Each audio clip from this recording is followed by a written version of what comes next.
the classic one, that analytics brought to bear and to mind that people still resent is that strikeouts really don't matter so much after all, that it's just another out, and an out is an out is an out, which outrages people who remember when, sluggers would slink their way back to the dugout after being made to look bad by Sandy Koufax.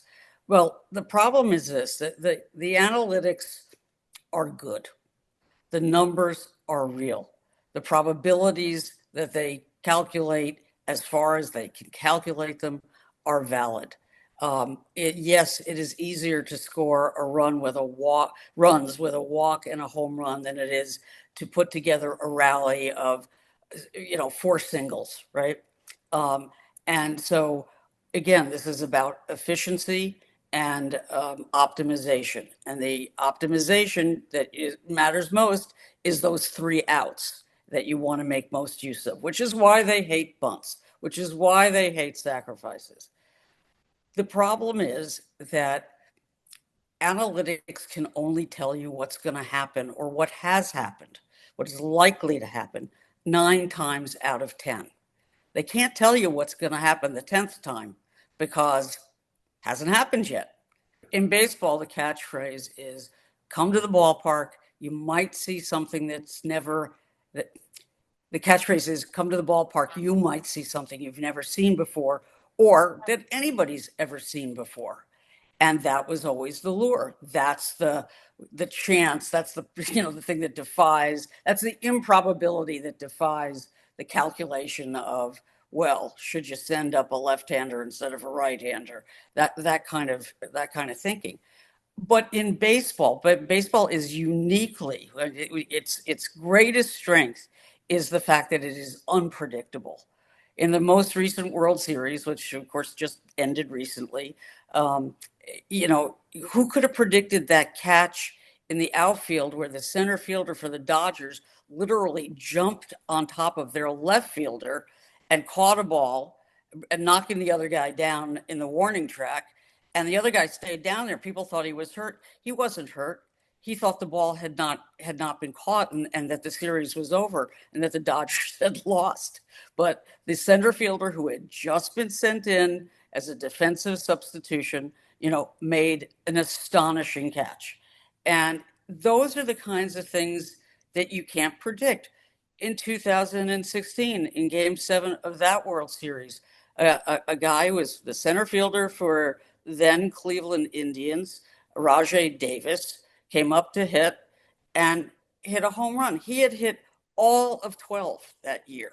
There's no way if they had, could pull the strings that they would have known, that they would have sent Rajay Davis to the plate because he's not analytically a good bet. But he did hit the home run. And baseball is full of stories like that. Who would have predicted that Yamamoto, the pitcher for the Dodgers, would come out and pitch 2 days in a row, win 3 games on the road in Toronto, pitching in 2 days in a row, 96 or 98 pitches the first day, and then another 28 or 29 the second day. That's astonishing, particularly in the current world where starting pitching has been diminished to such an extent that the average appearance by a starting pitcher now is 5.2 innings. So you can kiss no-hitters goodbye. You can kiss complete games goodbye. What made this World Series so exciting and entrancing, frankly, to baseball fans was that there was the return of the complete game. He was allowed to finish what he started, and pitchers used to take pride in that. And maybe it's because all their relief pitchers were, arm dead, brain weary, and arm dead, and their elbows had collapsed. I mean, the Dodgers went through 47 pitchers this year. The 1963 Dodgers, who beat my Yankees 4 straight. You know how many pitchers they used in that World Series? No idea. Take a guess. They used 12. 4. No.